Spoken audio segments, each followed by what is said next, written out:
This is my 1995 Ford Crown Victoria LX model that I recently purchased this past November from my grandfather. His eyesight was getting pretty bad and couldn't pass the driver's test anymore. And rather than deal with the trouble and hassle of having strangers come by the house looking at the car to try to buy it and all that kind of stuff, I decided to buy it from him. It's been garage kept all of its life, and the car is completely all original. You've seen some videos about this car before when I did a little bit of a maintenance on the vehicle, but I figured that today it'd be appropriate to go ahead and do a review and tour of the car and kind of show you some of the features and kind of talk about this cream puff. Being garage kept and being elderly owned, it's not in the, it does have low mileage, but not in the best of shape. One of the things you can tell is it has what I like to call some old man dents. You've got some damage right here, where you've got some paint transfer between whatever he hit and the car, but nothing too major. And you do have some scratches along the side, just from him not really being able to see where he's going.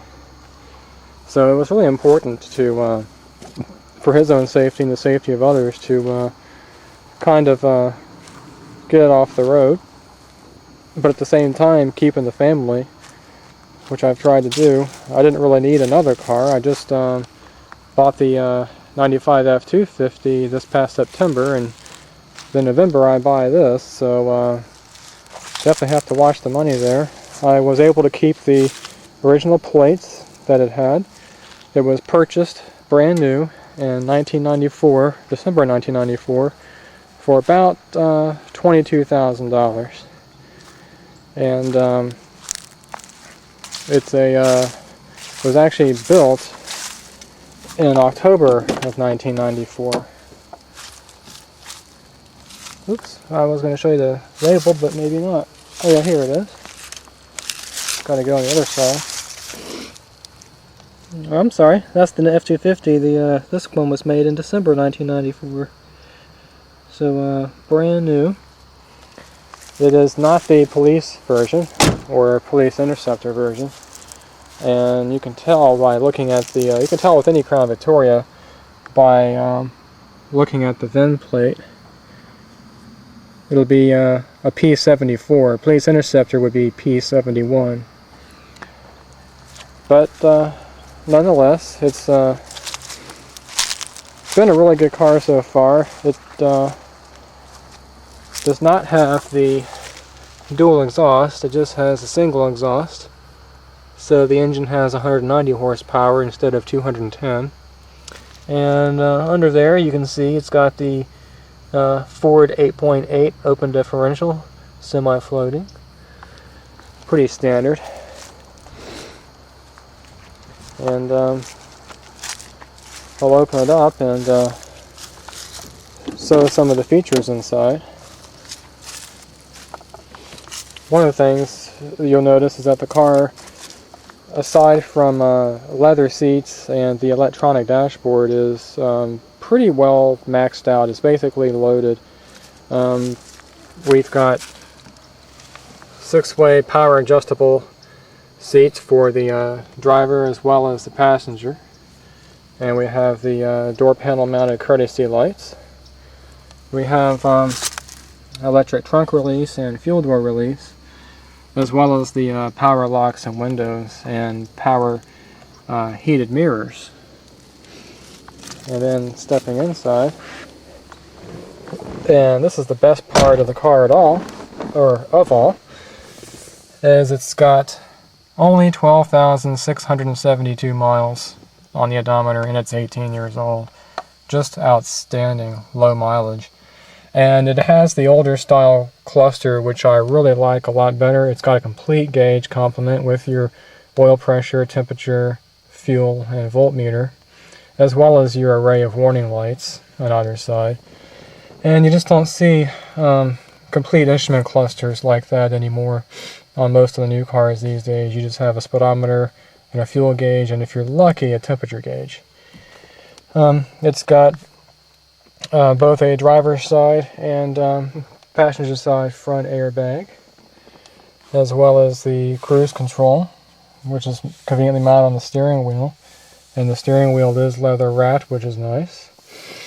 And it's got the auto-dimming headlights, so you could turn it to the left to have the headlights come on automatically, or you can turn it forward to turn on the lights yourself.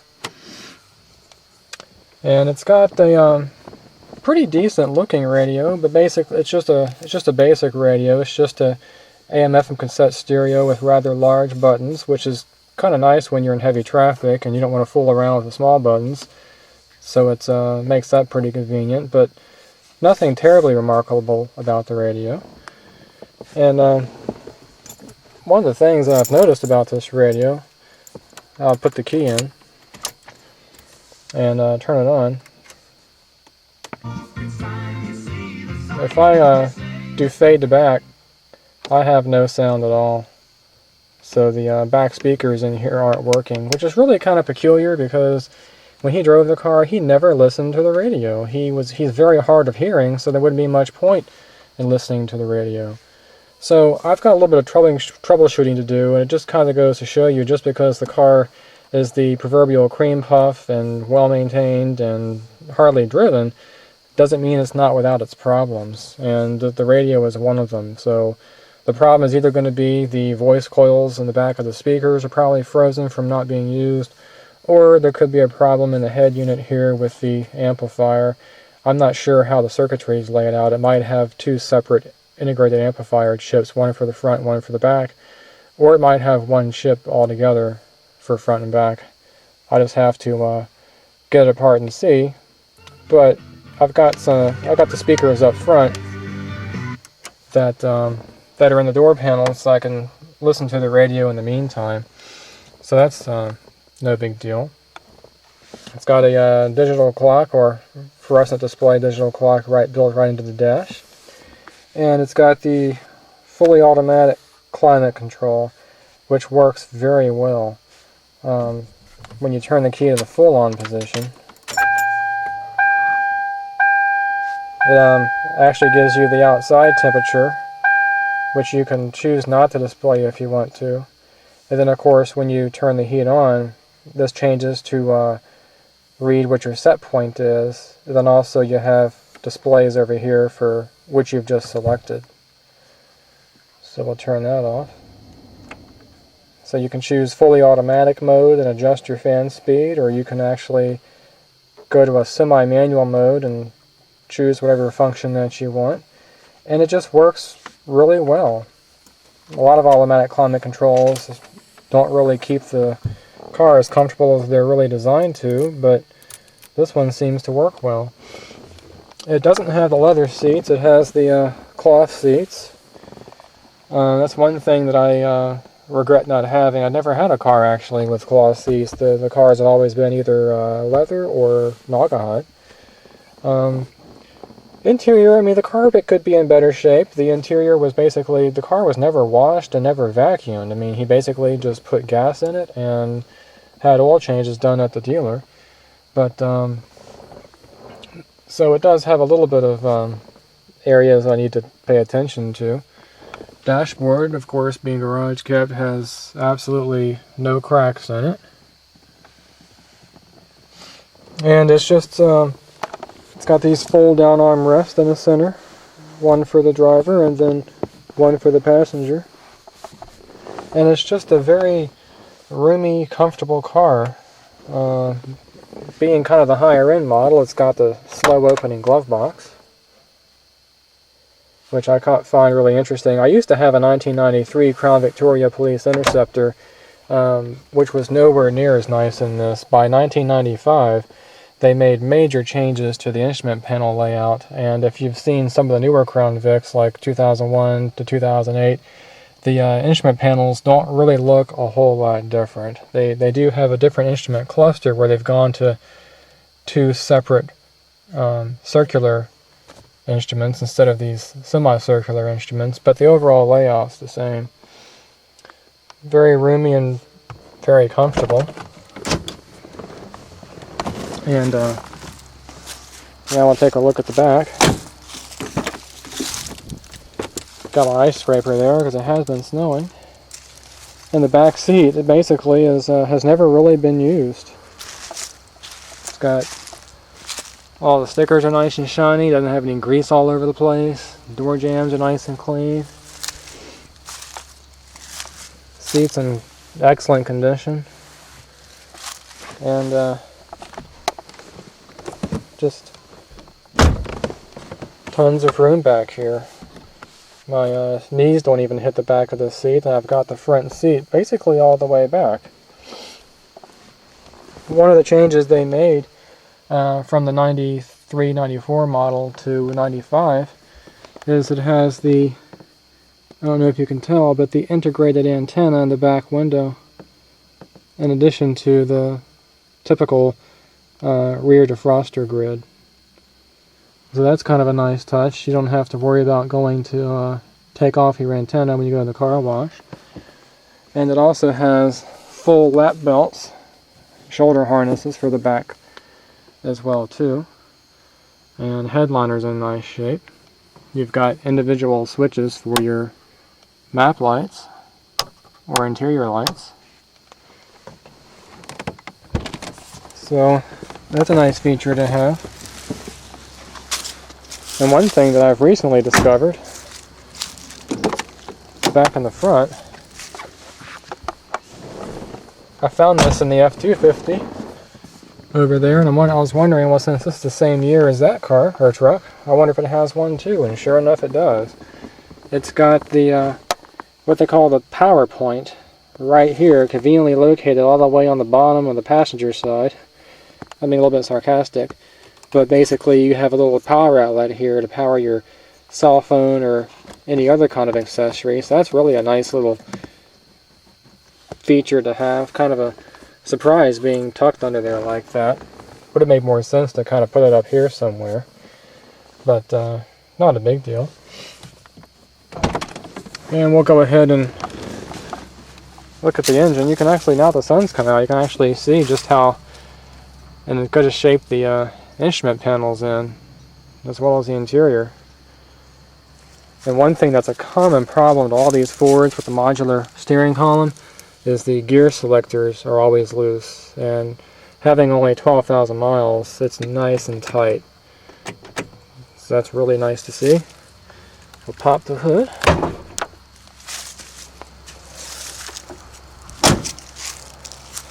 The paint could be in better shape. Unfortunately, it just has the old man scratches and stuff like that, but overall, nothing too major. And we have the venerable 4.6 liter single overhead cam fuel injected V8 engine. It does have the 130 amp 3G alternator, which is conveniently mounted on the top of the engine. And one thing you want to look out for on at least the 93-94 Crown Victorias is the hood latch mechanism. There's actually a technical service bulletin out for that. And they tend to break away from the rivets tend to break away from the support up in here. And you can take your car to the dealer and have the recall done on that free of charge. It's got a almost new die-hard Group 65 battery. I think the battery is about 2 years old. And the engine compartment is just remarkably clean. I really haven't had to replace any parts or anything like that. Even the fan belt, being 18 years old, is still almost like new. Doesn't show any signs of cracking or anything. It's got the original spark plug wires. And if you've seen my other videos, I basically went through the entire car went through all the major systems and changed all the fluids. So I've changed the engine coolant, which is now nice and clean. I've also changed the engine oil, of course. That's the first thing I did. I changed the brake fluid and completely bled the brake system to include the ABS valve body and pump assembly. Replaced the air filter. And then I changed the transmission fluid and drained the torque converter. This car does have the AODE transmission.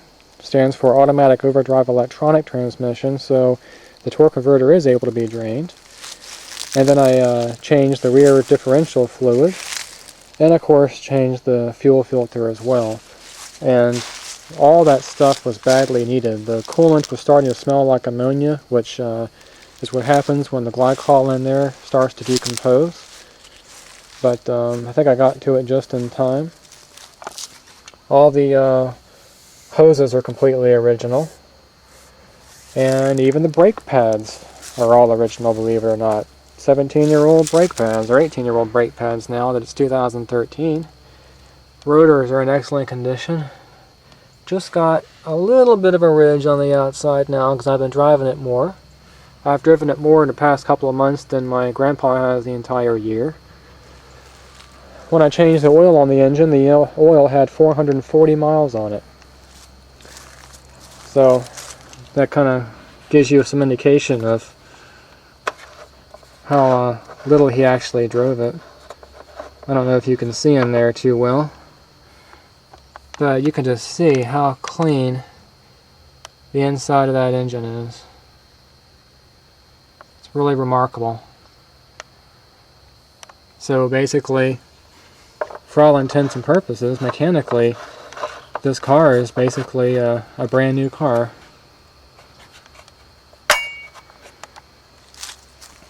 So, hence the reason I really couldn't resist buying it.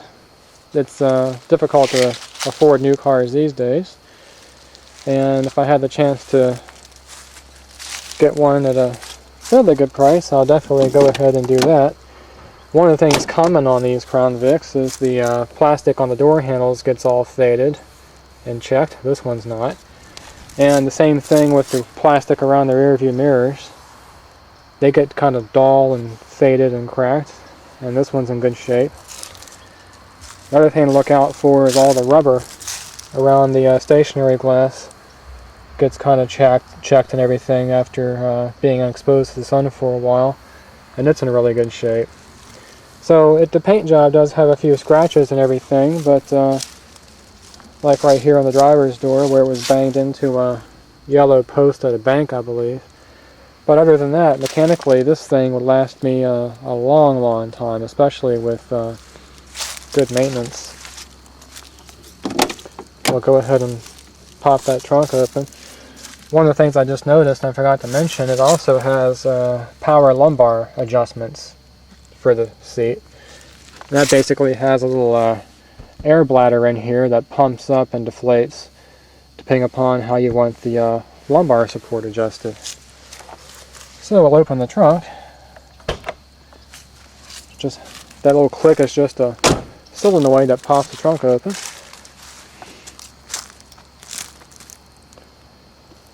And the trunk is really clean.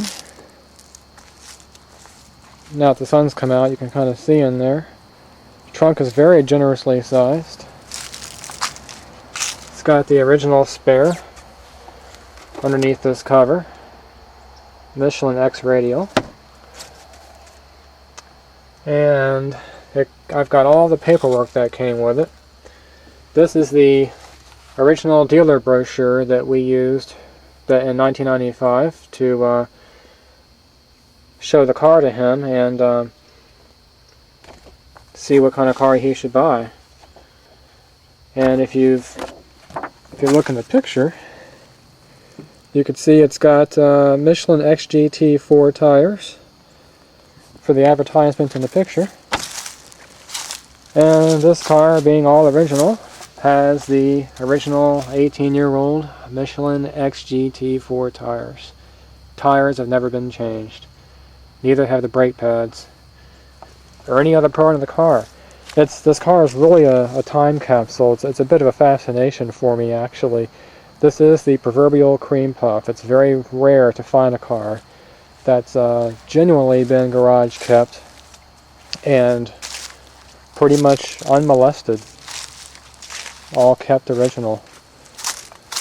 So if we look in some of the other features of this catalog,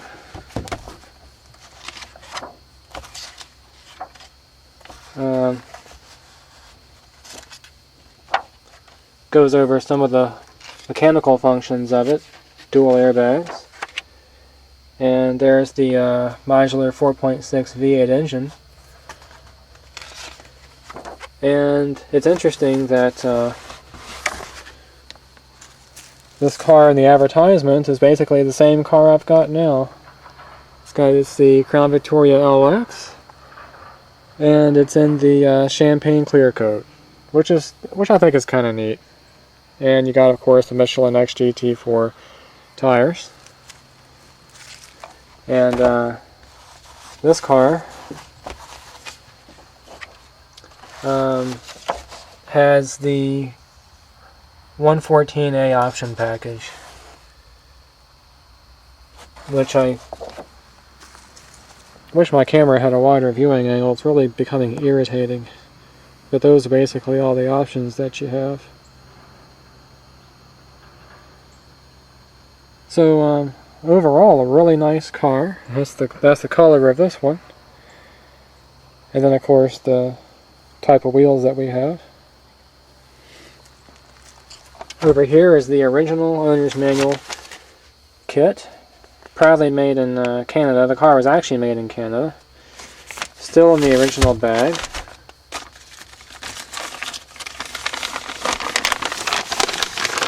Let me get it out here real quick. I don't think this owner's manual has ever been opened before.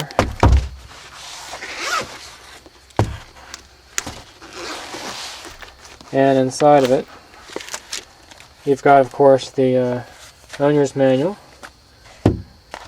the pamphlets about customer satisfaction, your maintenance record, which has never been used, and road assistance flyer, and then finally the warranty. So it's really nice to have all the original paperwork with it. Kind of makes you feel like you've actually gotten the car brand new from the dealer for the very first time. So we'll go ahead and close the trunk, and we'll start that engine up and see how it sounds.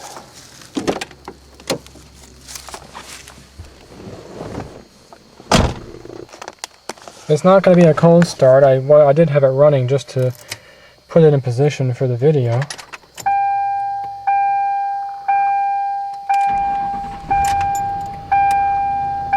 Starts up nice and easy. I'm going to go ahead and get some heat on because it's a little bit chilly outside. All you got to do is just push a button.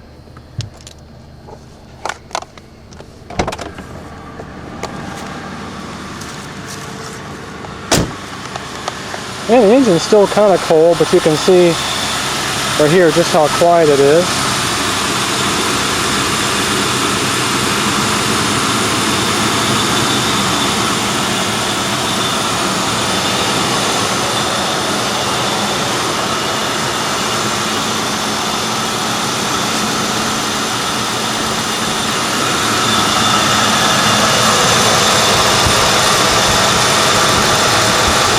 Putting my hand on here, you can see, or I wish you guys could tell just how smooth this thing is running. It really is a nice smooth engine.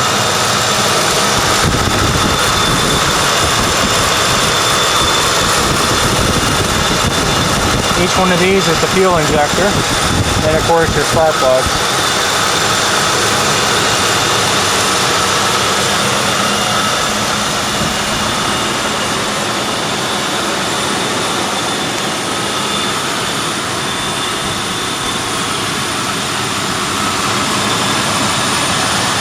Well, over here, one of the things you want to look out for on the, I think it goes back to 1993, it might even go up as high as 97, is they had a recall done on the cruise control deactivation switch, and that's this wiring kit that you see here. This was not standard to the car.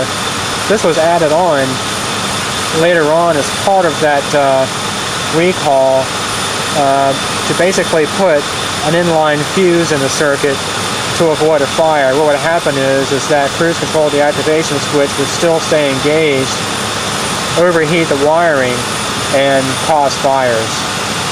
So it's definitely nice that that's been done. And if you have a car like this, you might want to take yours to the dealer and ask them about the cruise control deactivation switch as well as the hood latch. If you've got a 2000 or higher, I think you'll be okay. I think they've fixed the problems by then.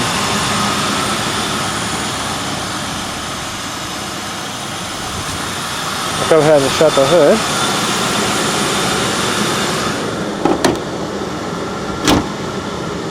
Nice and gently. Another thing you might want to consider when you have a car like this that you want to really take good care of. Last video I made, or a couple videos ago, this thing was buried in snow, and I didn't drive it in snow, and I typically don't drive it in snow, but if you have to, if you have no other choice, you might want to take a hose after you're done driving in the snow and wash off the undercarriage real thoroughly. And if your hose was frozen up like mine was, take it to a car wash. They have car washes that have spray that go underneath the car, and then the main machine turns on and washes the rest of the car. I'm not sure if you guys can tell, but the undercarriage in this thing is just in excellent condition. There's no rust or anything. Yeah, there's part of the frame right there. So you want to, keep all these brake lines and fuel lines free from all the salt on the road and all that. Just take a garden hose and squirt it up in here, all up in your wheel wells thoroughly. After you've exposed it to salt. You don't want any rust to collect right under here. That's a big problem on Fords, or basically any car really, where the salt water can sit there and pool and cause rust through. So a quick 5 minutes in the car wash will do a lot of good. So we'll come in and go for a test drive.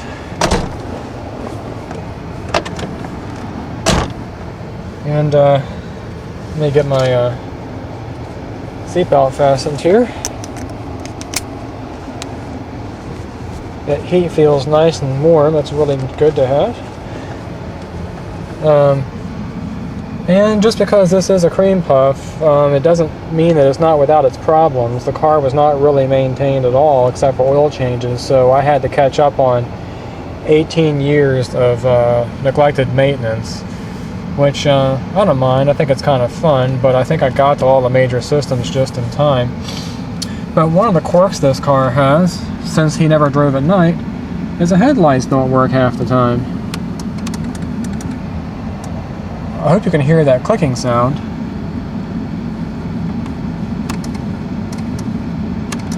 I have a noisy switch basically. Because it has the auto lamp, the headlight switch really controls relays. It doesn't control a lot of current, and because it does not control a lot of current, there's not a lot of activity on those contacts there to get rid of the oxidation. So that's something I'll either have to just exercise back and forth for a while, or go ahead and purchase a new switch. And if you didn't know this, you can push the switch in, and that turns on your interior lights. If you guys didn't know. Another quirk that this thing has, even though the radio only plays on the front speakers, is what I like to call the redneck radio mute button. My favorite song. Turn that on, and you immediately lose your radio signal when you push the rear defrost button.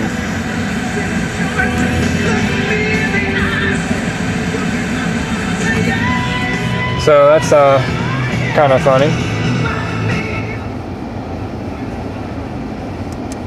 I think what ends up happening is the rear defroster grid probably has a break in it somewhere, and all that inductance is going into the radio antenna and causing the radio to blank out on me.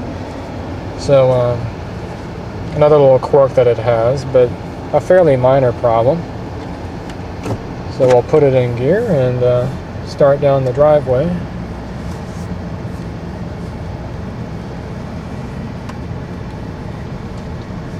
The steering is very easy. It's got Ford's fully adjustable or power steering, which basically gives you more effort when you're traveling at low speeds and increases the effort when you're traveling at higher speeds. Well, it should say variable power steering, not adjustable.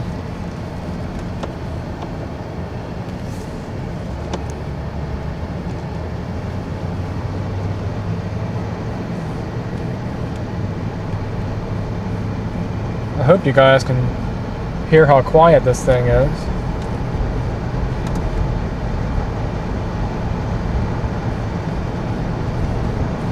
There's not a lot of wind noise, and not a lot of engine noise either.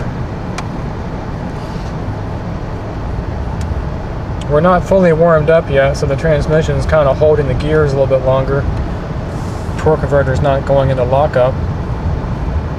I had a problem with this car when I first got it, which really was a heart-sinking feeling because I, spend all this money on the car and it seems like I had a major transmission problem. When it went into overdrive and the torque converter locked up right around 45 miles an hour, I'd feel a shudder in the drivetrain. And I've mentioned that in the transmission fluid change video. And starting off with basic solutions to what seems like complicated problems, I went ahead and did a complete fluid and filter change, and I'm glad to say that fixed the problem. I have not had any drivability concerns since then. Even though this is not the police interceptor, so it doesn't have the dual exhaust or the 3.27 axle or 355 axle, it's still pretty peppy. The gear ratio in the back is 2.73 to 1, which is the standard for the Mercury Marquis, Lincoln Town Car, and Crown Victoria. But it definitely has no problem getting up to speed.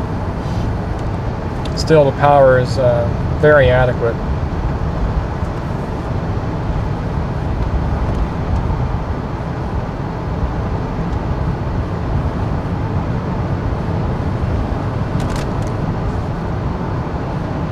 Don't have any rattles.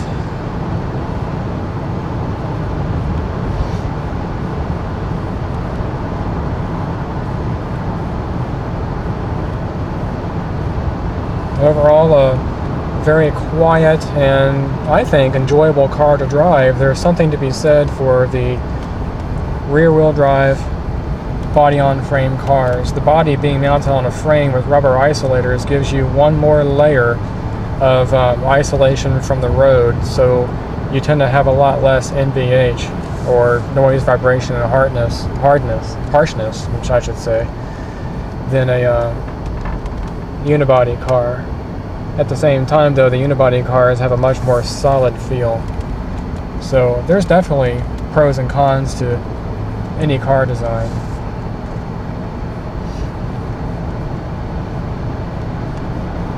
I can kind of, having owned a P71 and now own a P74, it's really interesting to compare the two. I can definitely get a sense of this car's performance roots, or police interceptor roots. This car is actually still quite flat around the turns, surprisingly so.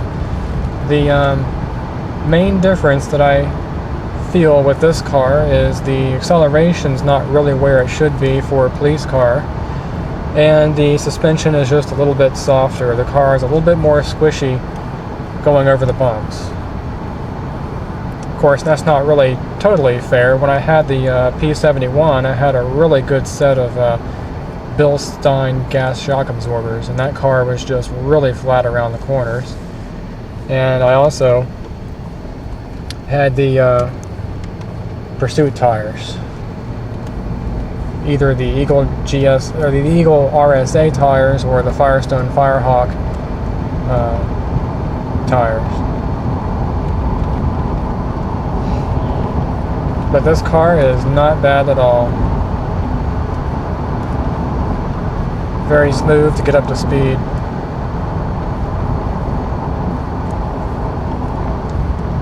And I don't have to slow down but so much around the turns.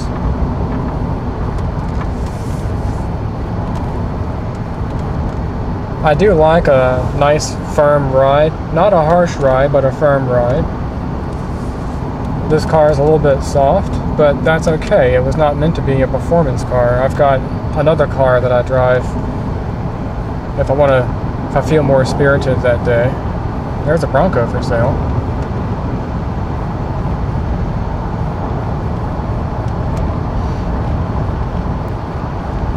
And since I changed the coolant and everything, that temperature gauge pretty much stays right in that position all the time.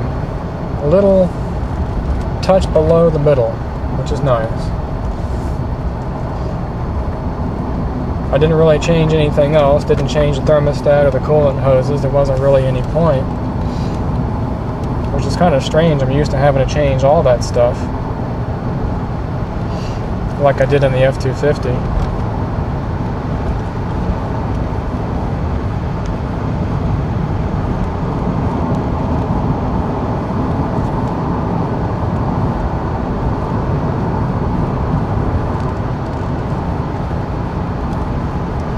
And I hope you guys can get a sense for just how this car negotiates the corners.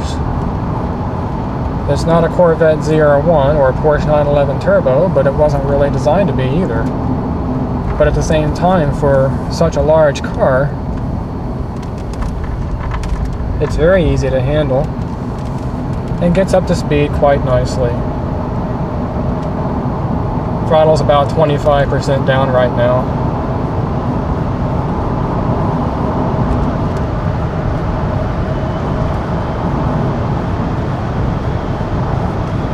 The engine is still a little bit cold, so I don't want to open it wide open, but you guys get the idea. Even at highway speeds, very quiet.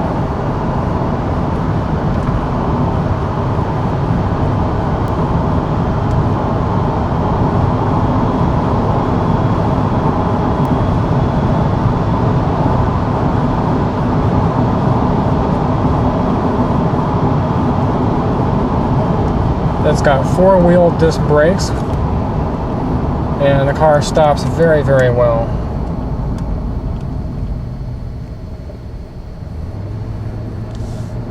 Gives you a very good, confidence-inspiring feeling for a car this large.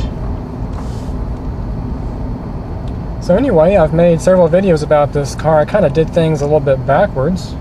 I made the maintenance videos first and then did the tour instead of doing the tour and then the maintenance. But I really couldn't contain my excitement. I had to just get right on into changing all the fluids and everything and getting this thing back to where it should be. So I thought that today I'd make a proper tour and drive video of it to introduce you guys to it. And if you guys have a car like this, the Crown Vic or Mercury Marquis or Lincoln Town Car, take care of it and hang on to it. They're very good cars to have. They'll last you a very long time. The parts are still readily available and fairly inexpensive. And they don't make them anymore. They're going to be much more hard to find in the future. And I just think it's really good to have the experience. And if you already own a Crown Vic or Mercury Marquis or Lincoln Town Car, I hope you enjoy that car just as much as I do.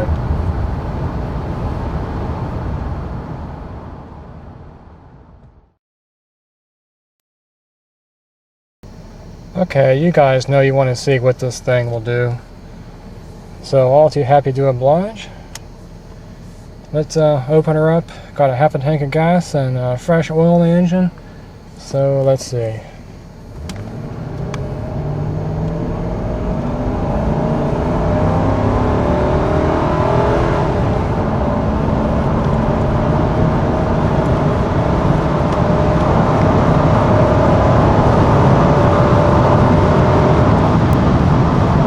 Just run out of road.